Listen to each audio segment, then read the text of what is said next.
quiero hablar de el origen y efecto del pecado. El origen, ¿de dónde viene?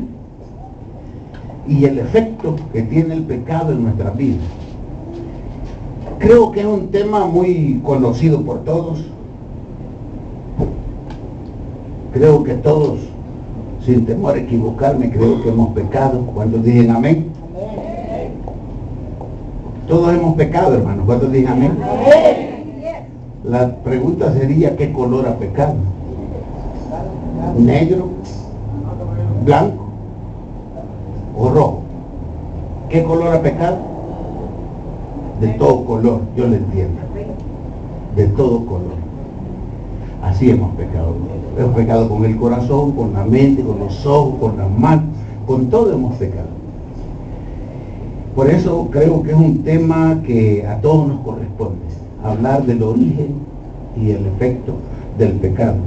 Yo quiero decirle, hermano, que conocer a Dios, sabiendo que somos pecadores, es importante, hermano, conocer a Dios, pero conocerle no solamente por su palabra, porque conocer a Dios solo por su palabra, como que quedamos limitados.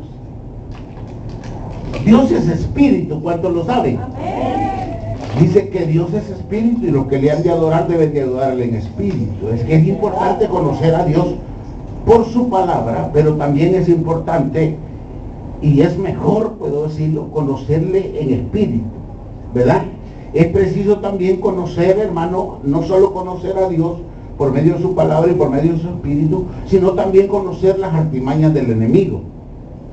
Conocer el enemigo. Saber que el enemigo se puede meter a la casa, hermano, por cualquier lado. Conocer, hermano, las artimañas del enemigo es importante también. Conocer las artimañas del diablo y hasta dónde, óigame bien, y hasta dónde puede llegar el enemigo. O sea que lo que estamos hablando nosotros, hermano, que esto es una escuela. ¿Qué tanto puede hacer el enemigo? ¿Hasta dónde se puede meter? ¿Qué permiso tiene de meterse en nuestra vida? Pues Dios no le da permiso. Eso debe saberlo usted. Dios no le permite nada. Pero nosotros no sabemos qué tanto le abramos la puerta al enemigo. Entonces es importante saber hasta qué extremo puede llegar el enemigo. ¿Hasta dónde puede llegar? Si el enemigo puede hacer que una persona ande desnuda por la calle, ¿hasta dónde puede llegar? ¿Verdad? Entonces, eso es importante. Es determinante saber también que el hombre no es exactamente esclavo del diablo. Eso también tenemos que saberlo, que el hombre no es exactamente un esclavo de Satanás. Acabamos de leer una porción que quizás ya se le olvidó. Pero dice la palabra aquí que existen las concupiscencias. Yo voy a leer aquí por donde leímos, que leímos en el 1:12, pero dice 12, entonces sería el 14. Dice, sino que cada uno, oiga lo que dice aquí, sino que cada uno es tentado cuando de su propia, diga propia, cuando de su propio deseo, concupiscencia, cuando de su propia debilidad, diga debilidad. Fútbol, alcohol, mujeres, dinero. El enemigo ahí se meterá. Y esas son debilidades, esas son nuestras concupiscencias. Entonces dice, sino que cada uno con su propio nombre y su propio origen, guatemalteco, salvadoreño, de donde quiera, cada uno es tentado cuando de su propia, usted, yo, cuando de su propia concupiscencia, fíjate bien, cada uno es tentado cuando de su propia concupiscencia es atraído y seducido. ¿Te das cuenta? Entonces, ¿dónde queda Dios? ¿Dónde queda el enemigo? Muchos de los problemas que nosotros tenemos, como dice 1 Corintios capítulo 10 y versículo creo que es 13, dice que Dios no permitirá, dice, toda tentación que ha venido a tu vida, dice, es humana, y que Dios juntamente con la tentación dará la salida. O sea, quiere decir que muchas de las cosas, problemas que nosotros tenemos, nosotros mismos los hemos buscado. Tal vez, no estoy defendiendo al enemigo, que el Señor lo reprenda, porque cada uno hace su parte, ¿va?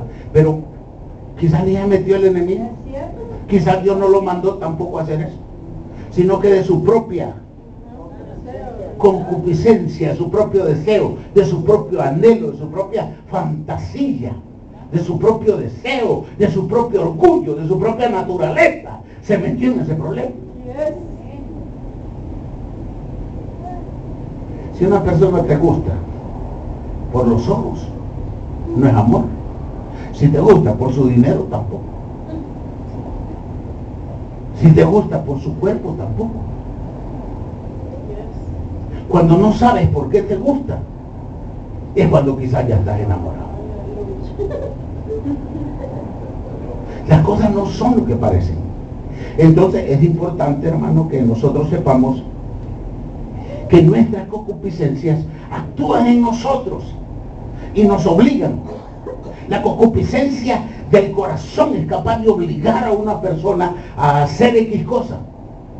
No, pero nosotros para culpar a otros podemos ser número uno.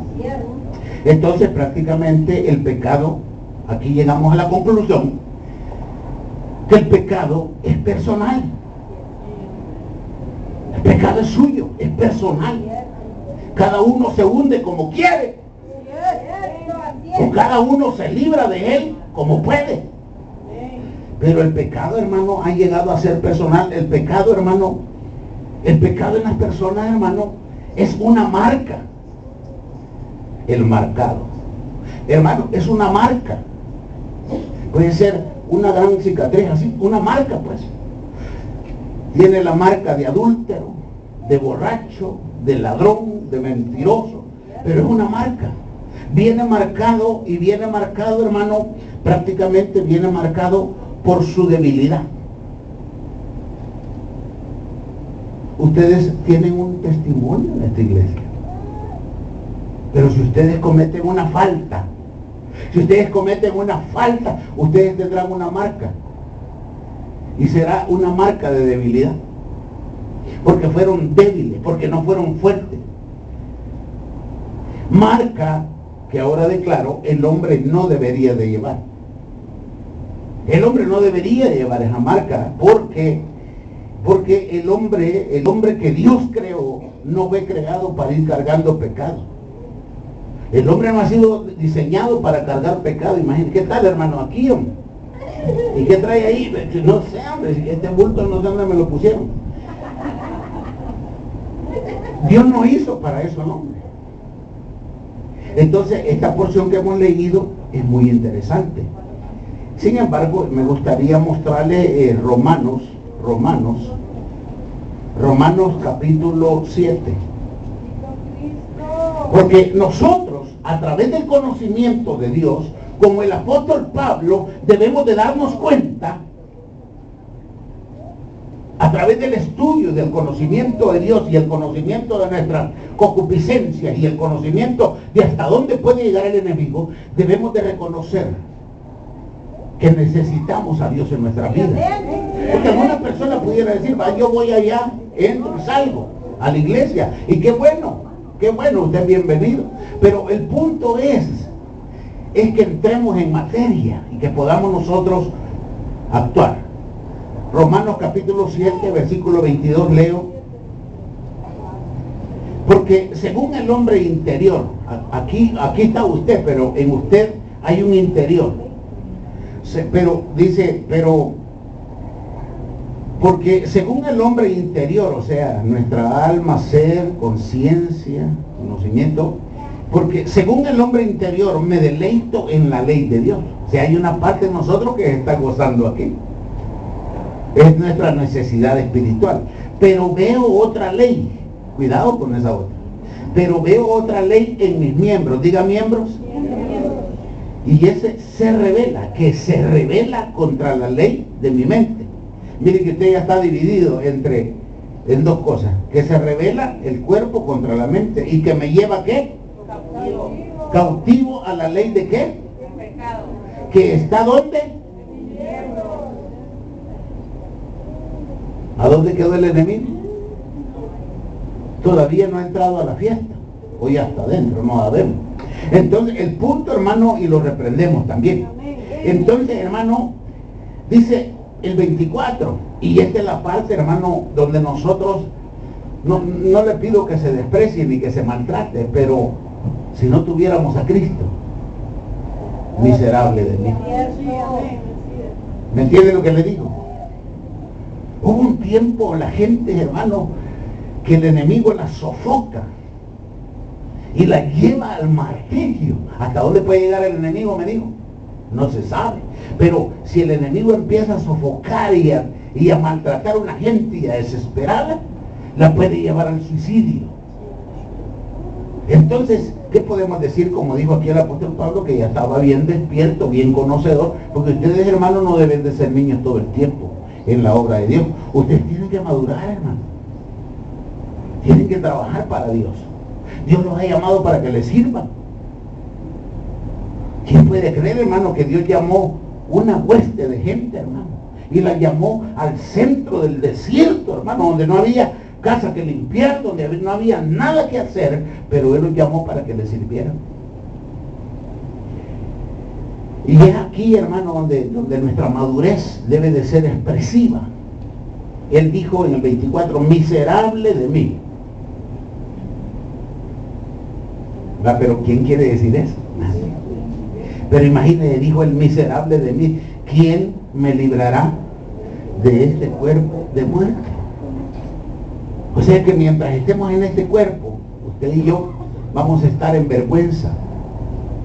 Porque el cuerpo esto, ¿qué quiere hacer? Dormir, bailar, comer, pelear, quiere dinero, quiere estar bien vestido, no quiere trabajar. Mire qué cuerpito el que nos ha tocado.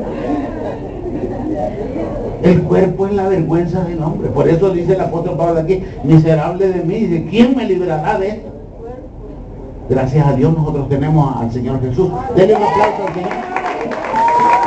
Él nos librará. Entonces, hermano, estamos viendo nosotros aquí que el plan eterno de Dios, el plan supremo de Dios, el plan final de Dios, es que Dios nos habrá de librar de este cuerpo de muerte. Pero tenemos que atravesar los corredores de la muerte. Tenemos que pasar por ahí. Pero ¿quién quiere pasar por los corredores de la muerte? Nadie. La iglesia posee este libro. Es un libro maravilloso que manifiesta el perdón. Dice lo que manifiesta: el perdón y la libertad del hombre. Aquí está el perdón de Dios y la libertad del hombre. Y la iglesia, ustedes que ya están madurando en esta fe, la iglesia ya está consciente que el pecado es puerta y sinónimo, como se pudiera decir, puerta y sinónimo de desgracia. ¿Sí me entendió lo que le dije? El pecado, hermano, el pecado nos está matando a todos. Ya digo que pecó de todo color, pero ese pecado es el que mata a la gente. Es el pecado el que nos está matando. ¿Quién me librará de este cuerpo de muerte? Entonces, prácticamente cuando nosotros vemos esto, lo que estamos viendo es que el pecado que nosotros cometemos a diario es el que destruye nuestro ser. Entonces, lo que pasa aquí es que, porque todo el pecado, y cuando le digo todo pecado, cuando digo todo pecado, es transgresión a Dios. ¿Me está oyendo lo que le dije? Digamos, usted le tiró una piedra a Pedro que iba pasando por allá. Eso es pecado contra Dios. Es una transgresión. Y yo puedo darle un versículo, por ejemplo, Gálatas 3:19. Romanos, Corintios, Gálatas. Debe saber usted que cuando usted peca contra su hermano, Gálatas 3:19, entonces dice aquí, mire, dice, entonces, ¿para qué sirve la ley? Dice aquí, fue añadida, diga añadida. Mire, la ley no estaba en el plan de Dios. La ley no estaba en el plan de Dios, pero al ver las transgresiones de los hombres, Dios añadió la ley para que los hombres no fueran tan animales. Para que los hombres, hermanos, empezaran a respetar a sus hermanos. ¿Qué decía la ley? No matarás, no robarás, no desearás la mujer de tu prójimo, no. Un montón. No tendrás dioses ajenos, honra a tu padre y a tu madre. Porque Dios estaba educando a aquellos hombres sin cultura. Pero la ley fue añadida. Y aquí dice el 3:19 que no lo terminé de leer. Entonces, ¿para qué sirve la ley? Una gran pregunta, que también tiene una gran respuesta. Bueno, fue añadida a causa de la transgresión. ¿Pero qué transgresiones? Es que Pedro atacaba a Juan y Juan no me dejaba. Entonces se estaban matando entre ellos y Dios los estaba viendo. Y yo tenía que enseñarles a ellos que el que ataca a su hermano es un pecador. No podemos atacar a nuestros hermanos. No podemos atacar a nuestros hermanos porque es pecado delante de Dios. ¿Me entiendes? Entonces, prácticamente lo que estamos viendo aquí, hasta dice aquí, fue añadida a causa de las transgresiones hasta que viniese la simiente. Ya le va gustando. A quien fue hecha la promesa y fue ordenada por medio de ángeles en manos de un mediador. O sea, esto quiere decir que el que traía la verdadera salvación y el verdadero perdón es Cristo Jesús. Denle un aplauso. Un aplauso a nuestro Cristo glorioso. Entonces, hermano, lo que estamos viendo nosotros aquí, que toda transgresión, solo Dios, esto es interesante, hermano, porque todo es pecado. Todito lo que se hace, burlarse de su hermano, es pecado. Ya ofendió a Dios. Porque todo lo que usted ve y lo que toca y lo que le habla a usted y con quien usted habla es creación de Dios. Todo es de Dios, ¿verdad? Entonces, todo es pecado y todo es transgresión a Dios. Solo Dios.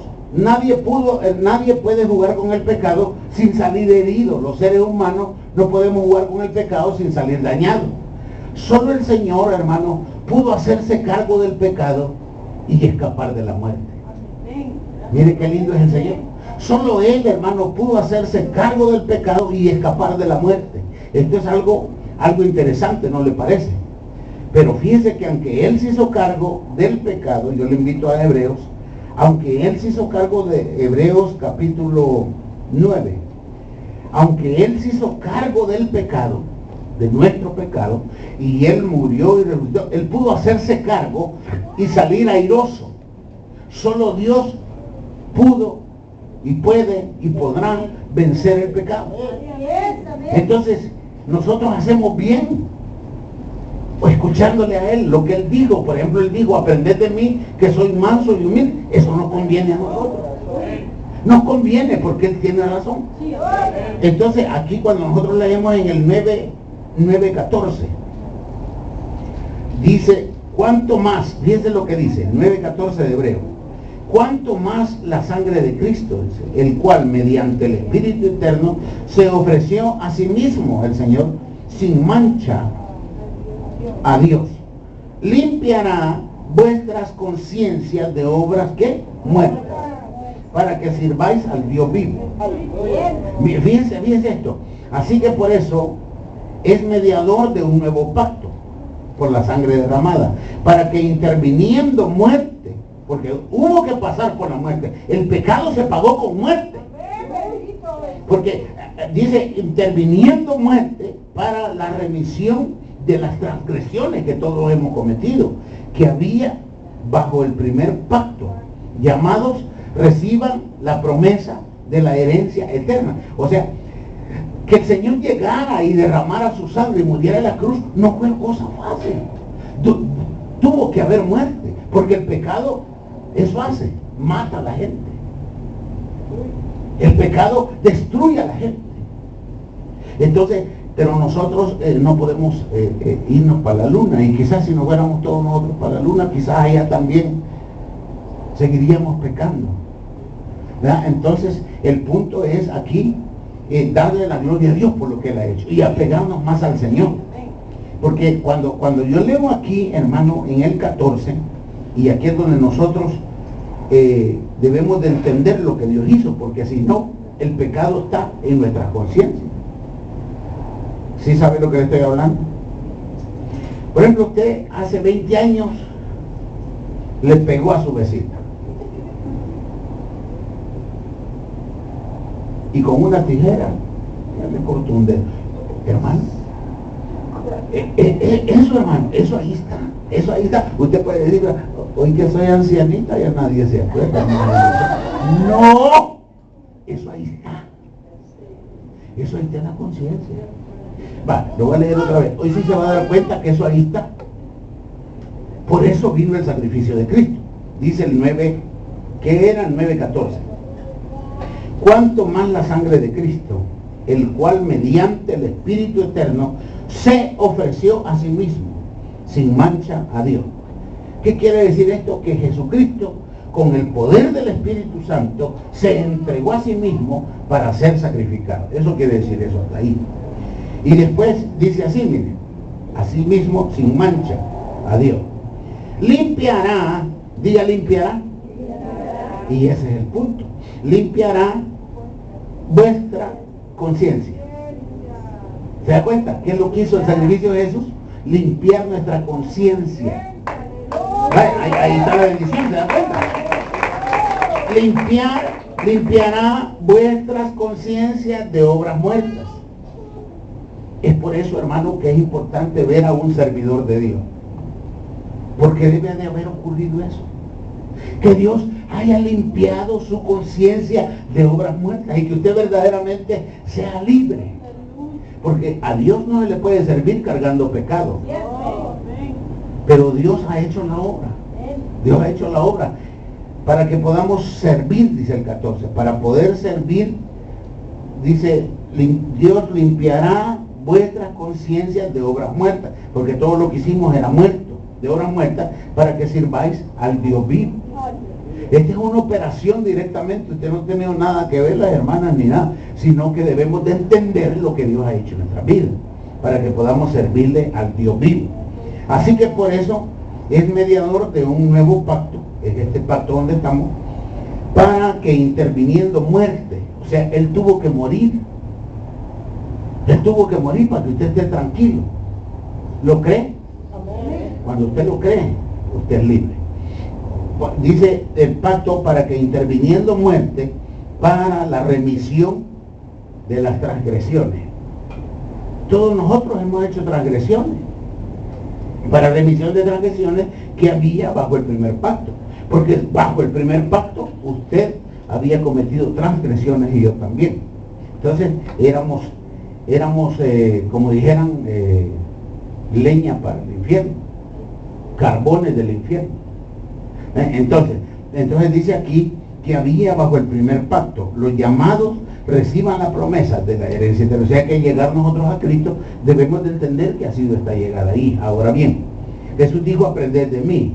Es importante que usted aprenda del Señor, porque en este tiempo es un tiempo de apostasía. Ahora, hermano, muchas congregaciones y muchas organizaciones están enseñando falsas interpretaciones.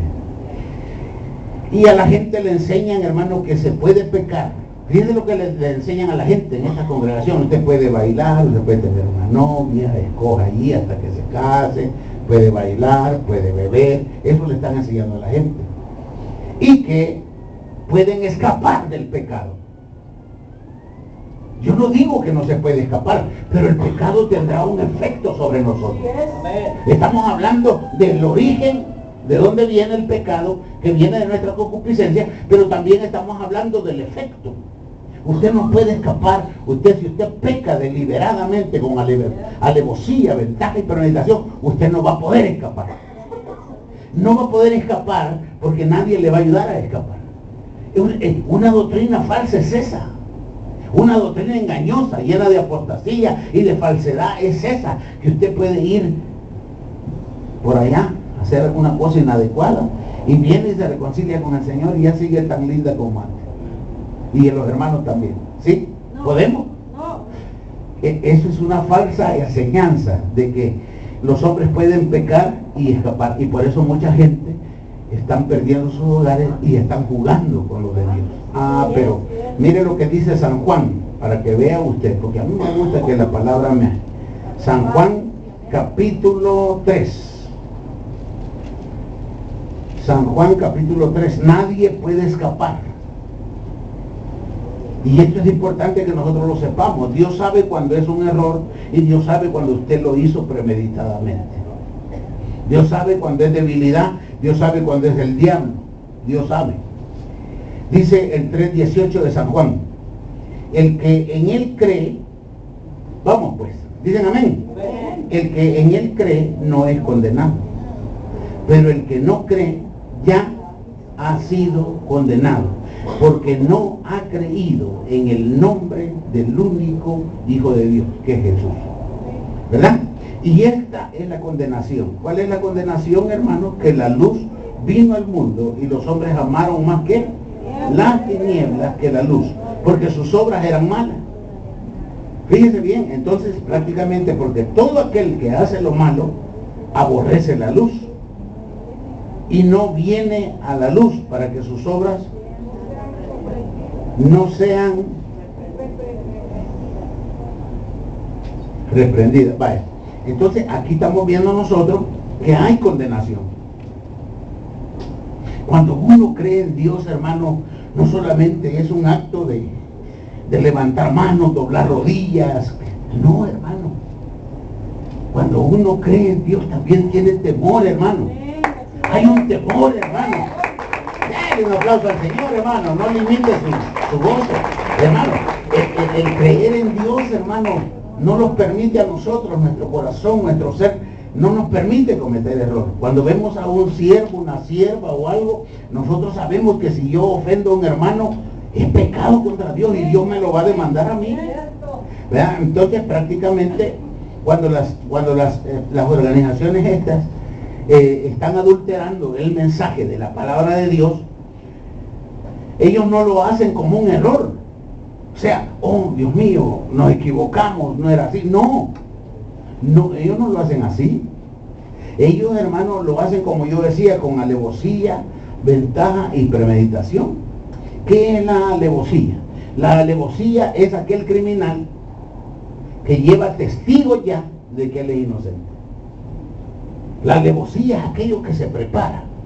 Aquellas mujeres que cubren a otra mujer o hombres que cubren a otro hombre, que dice el propio esposo: mira, ahí está Juanita contigo.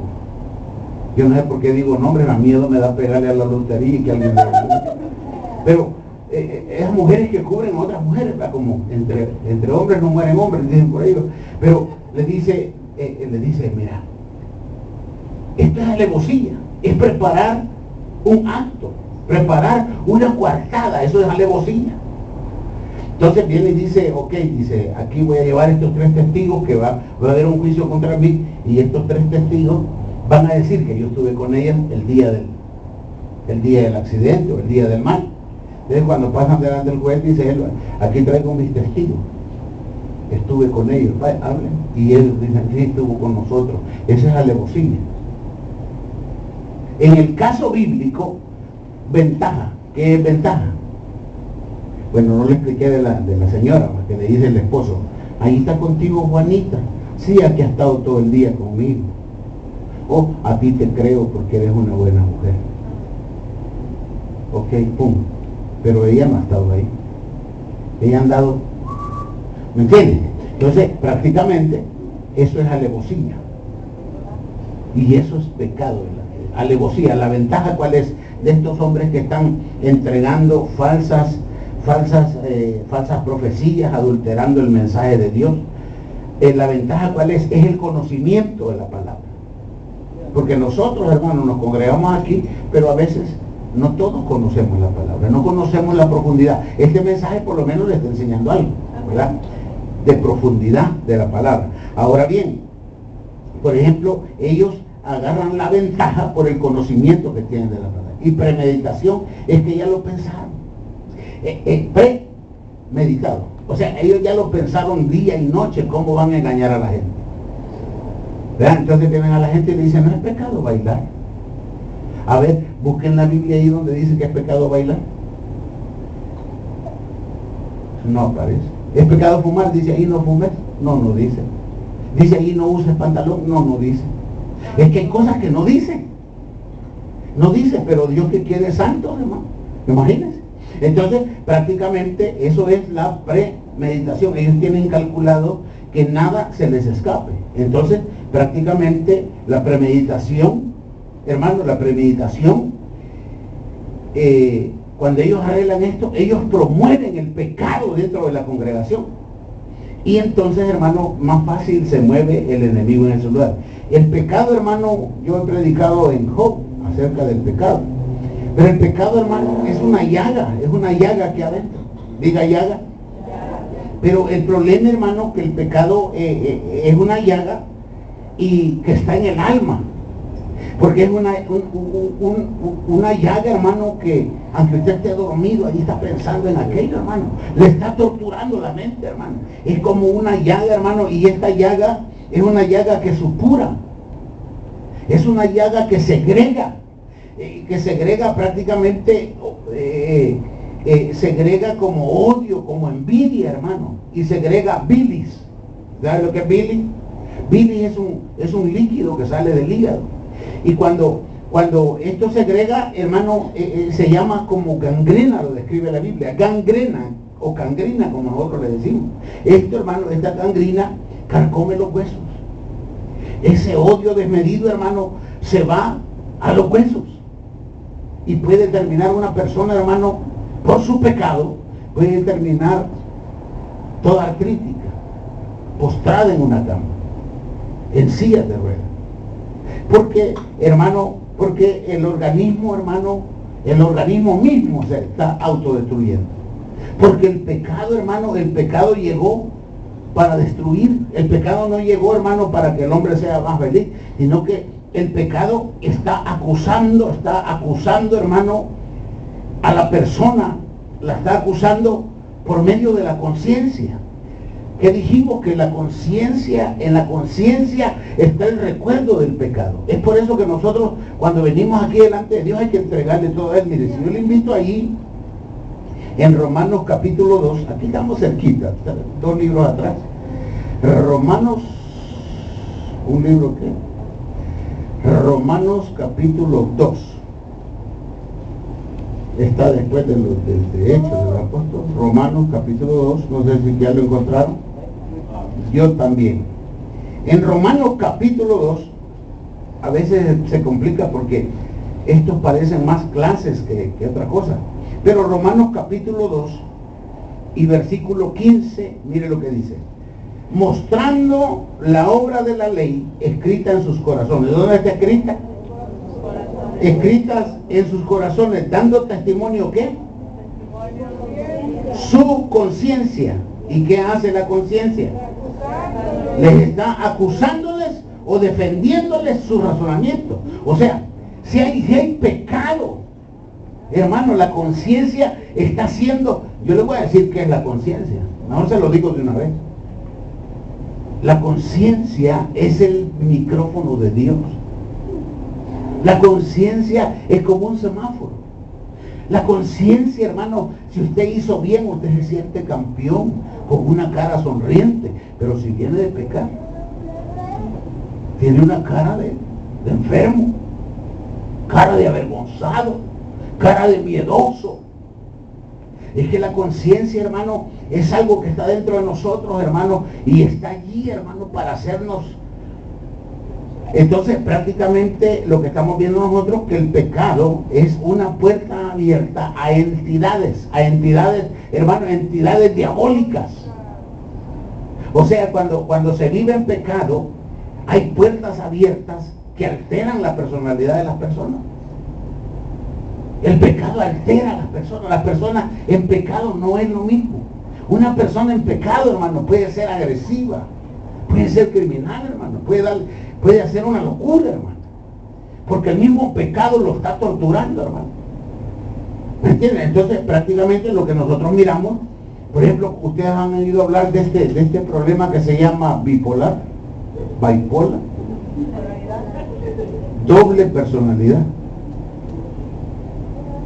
Ese doble personalidad, hermano, no es así nomás. Ahora, pero dice, pero a un niño lo tenía. Es que es la herencia de los padres. Los padres, hermano, dice el Señor que visita la maldad de los padres sobre los hijos. Sobre los hijos. Y es por eso que a veces, tal vez la gente puede decir, no, pero es un niño, sí. Pero como esto es por generaciones. Entonces, el pecado, Dios lo trata. Por ejemplo, el pecado, ¿cómo lo trata Dios? Por ejemplo, el Señor iba pasando y miró un hombre que estaba ahí, 38 años de estar enfermo. Nadie lo podía llevar allá para meterlo al agua, donde el agua se movía para ser sanado. Y le dijo, ¿quieres ser sano? Sí. Entonces Dios lo sanó, ¿verdad?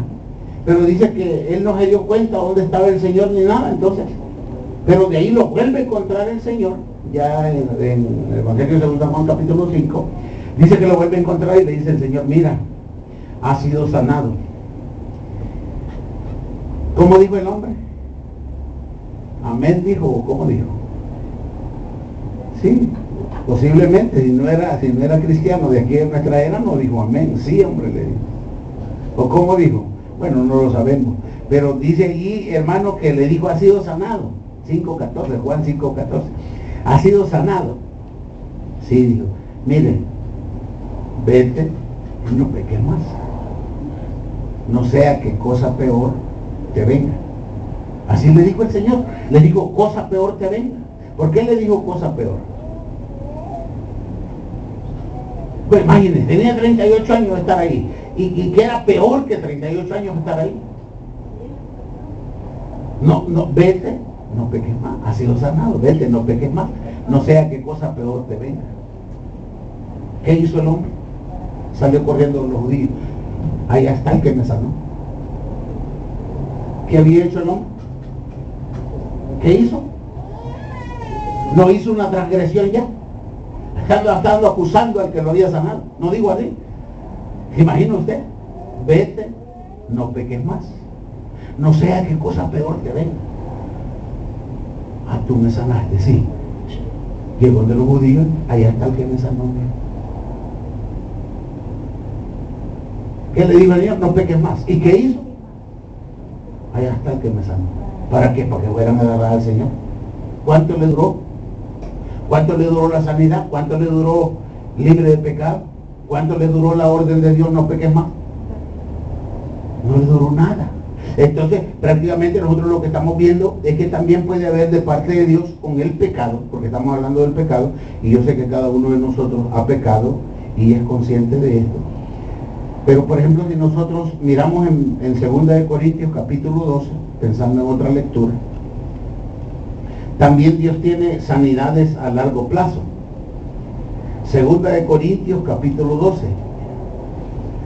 2 de Corintios capítulo 12, en el verso 7. Pablo tenía un problema, y era un problema de personalidad. Pablo era una persona que no se podía quedar callada. Pablo era una persona que había sido trasladado al tercer cielo. Y Pablo, de ver la grandeza de Dios, él se exaltaba a sí mismo. Pablo decía, el Señor me ama. Él me apareció y me habló, Saulo, Saulo, ¿por qué me persigue? Y estando yo así, Él me llevó al tercer cielo. He sido, me han dado castigado 3 veces, me han dado 39 barazos menos 1, he estado en naufragio, me han perseguido, me apedrearon en Listra. Ese hombre se exaltaba. se exaltaba, se exaltaba. O sea, él no podía callar la gloria de Dios. Pero miren lo que pasa en el 12:7. Dice, y para que la grandeza de las revelaciones no me exaltase desmedidamente, o sea que era algo fenomenal, me fue dado un aguijón, en mi carne. ¿Quién quiere tener un aguijón en la carne? Nadie. Si hasta las inyecciones nos afligen. Me fue dado un aguijón en mi carne. ¿Un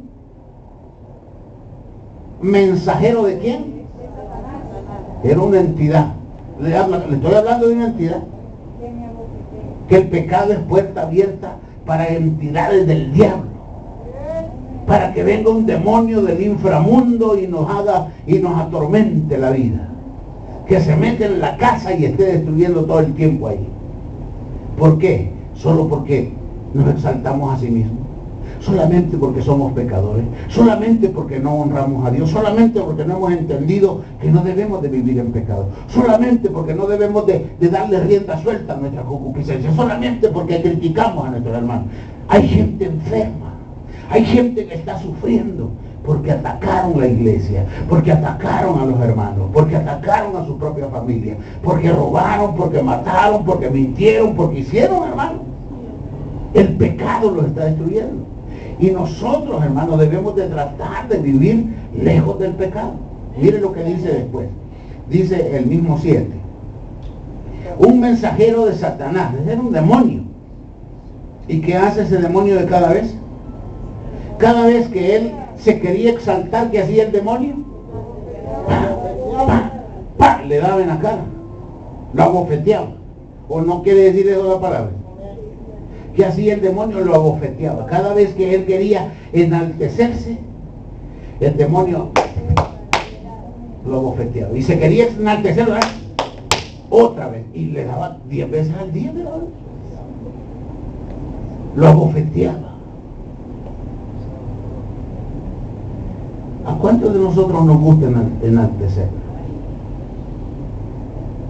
El pecado, hermano, el pecado puede ser destructivo. Entonces dice, para que me abofetee, para que no me enaltezca sobremanera. O sea, Dios nos quiere a esta medida, mire. Para que Dios así nos quiere, a nosotros nos quiere humildes. No se ponga gallito. Dios nos quiere sencillos, humildes, temerosos, santos, apartados del mal. Para sabios, ahí tenemos la palabra. Pero Dios quiere que nosotros seamos gente sencilla y humilde. No se pase de listo. Dice, no seas sabio en tu propia opinión. Teme a Jehová.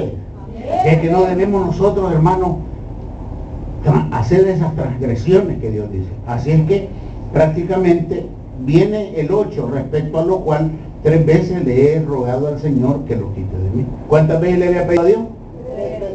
Que lo quite. ¿Y Dios? ¿Qué le contestó el Señor? Y Él me ha dicho, bástate mi gracia, hermano. Bástate mi gracia.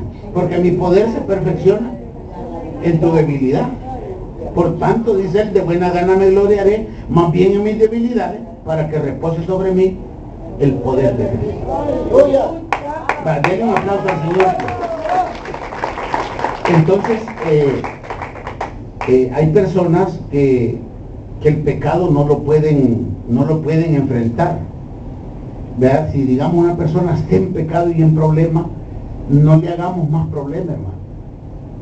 Porque la persona que está en una condición de pecado y está sufriendo, hermano, por el pecado que está cargando, porque fue pecador y le ha venido algo, no le carguemos más problemas. No le pongamos más carga sobre sus hombros.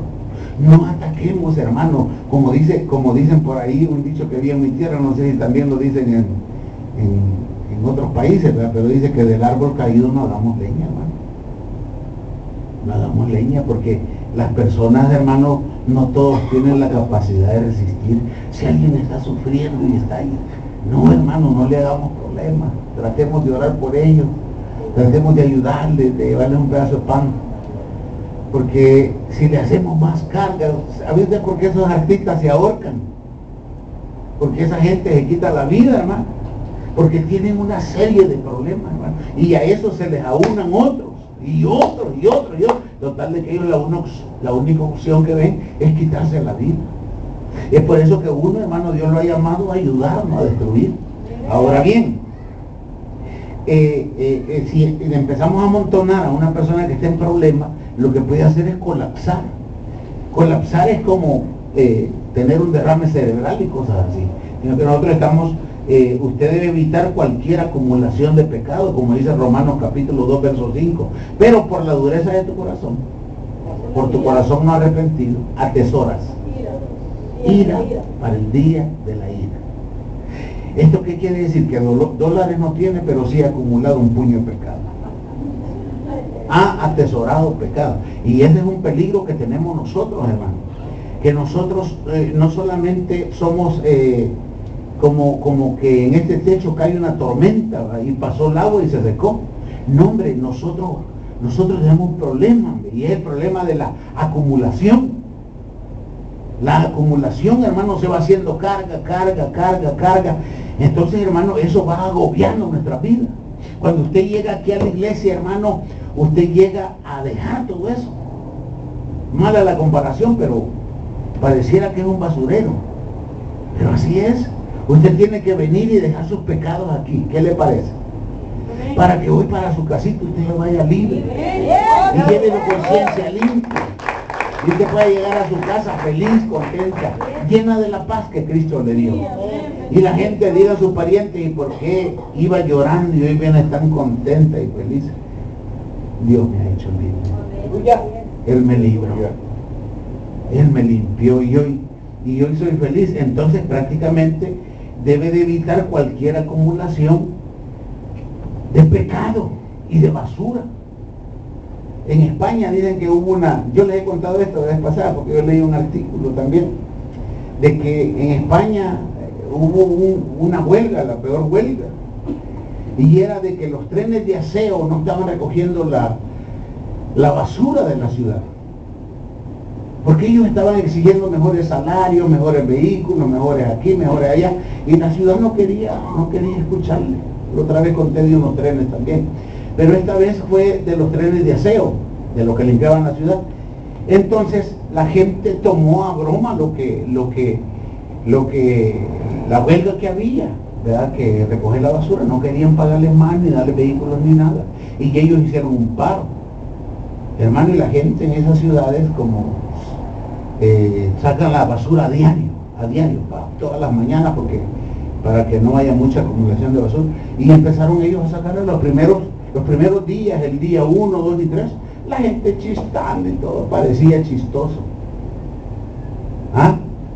No, hombre, pero la basura estaba llenándose la calle estaba llenándose de basura.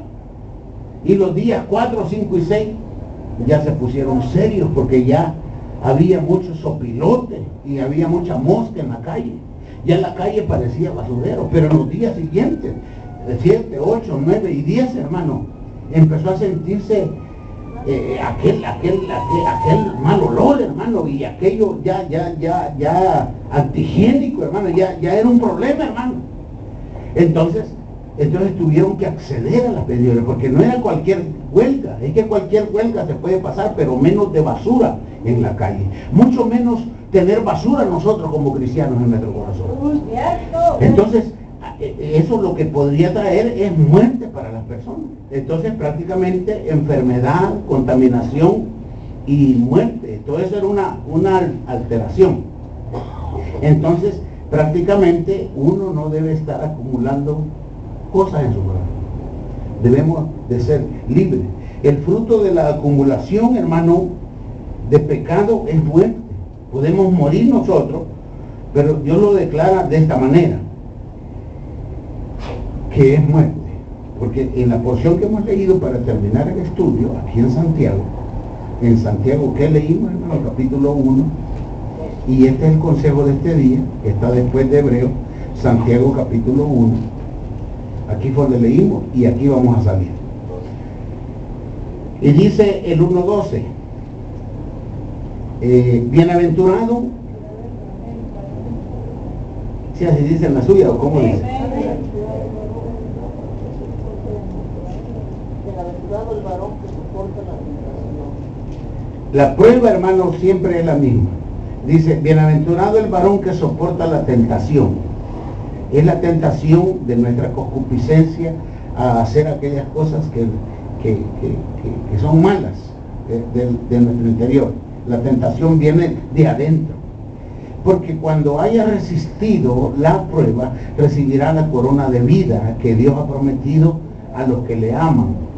Fíjese lo que le dijo el Señor a Pedro: me amas, Pedro. ¿Cómo le dijo? Me amas más que estos. ¿No le digo así? Eso está en Juan 21, 15. Le dijo, Pedro, ¿me amas más que esto? ¿Qué dijo Pedro? Sí, le dijo. Más que esto. ¿Dónde estuvo la falla? Él hubiera dicho, Señor, más que ellos no lo sé, pero yo te amo. ¿Dónde estuvo el error? Él dijo, sí, yo te amo. No dijo más que esto, pero dijo que sí. Entonces, es de tener cuidado cómo se interpreta la palabra. Entonces, esta reunión aquí, hermano, debemos de entender nosotros que esto no es algo casual, no es algo social. Las reuniones que hacemos aquí, como cristianos que somos, esto es de vida o muerte. Usted hoy ha venido para ser bendecido. Vea, si usted prácticamente vino a jugar, nosotros nos convertiríamos prácticamente en reos de condenación.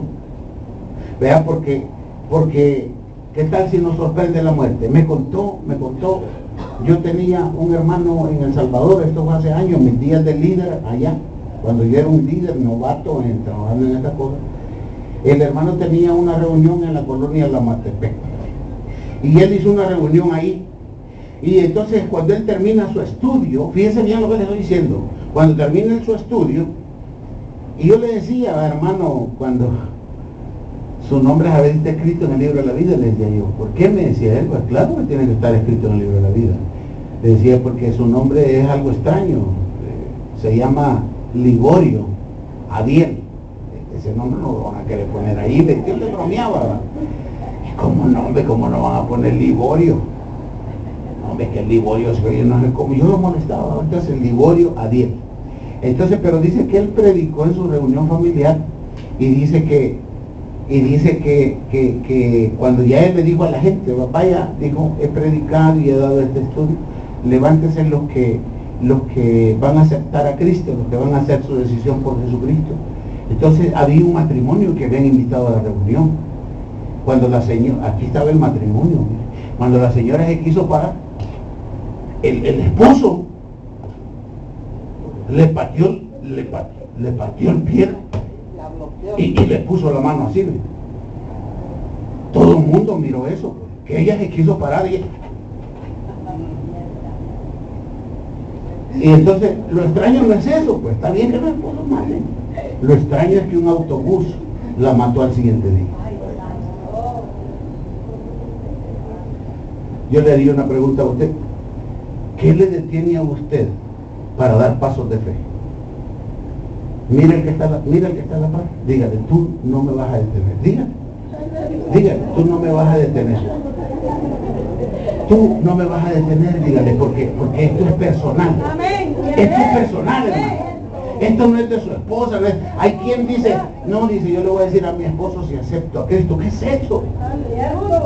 Esto es personal, hermano. Esto no es, hermano, porque a usted le conviene, porque para hacer feliz a fulano, a mengano. No. Usted necesita. Aquí, hermano, aquí estamos nosotros. Esto es personal y esto es una decisión no familiar. Esta es una decisión que a usted lo necesita. Usted no va a estar pensando, por ejemplo, aquí tenemos gente que ellos han dado paso y el otro no ha dado paso. Entonces, pero así tiene que ser esto. Es un bien común. Es un bien común porque somos pecadores todos. Y es común porque nos conviene, pero esto es personal. Aquí, imagínese ese hombre detuvo a la señora y al siguiente día muere. Imagine que a usted lo esté deteniendo alguien ahí. Pero le digo, dígale al que está a la par, tú no me vas a detener. Yo voy a caminar a los pies de Cristo. Denle un aplauso al Señor, hermano. Dijo el Señor, fíjense lo que dijo el Señor. Dijo, estoy triste, dijo, hasta la muerte. Si hay pecado, si hay compromiso, si hay un compromiso con la muerte, podemos estar tristes hasta la muerte. Pero Dios quiere darnos la salida.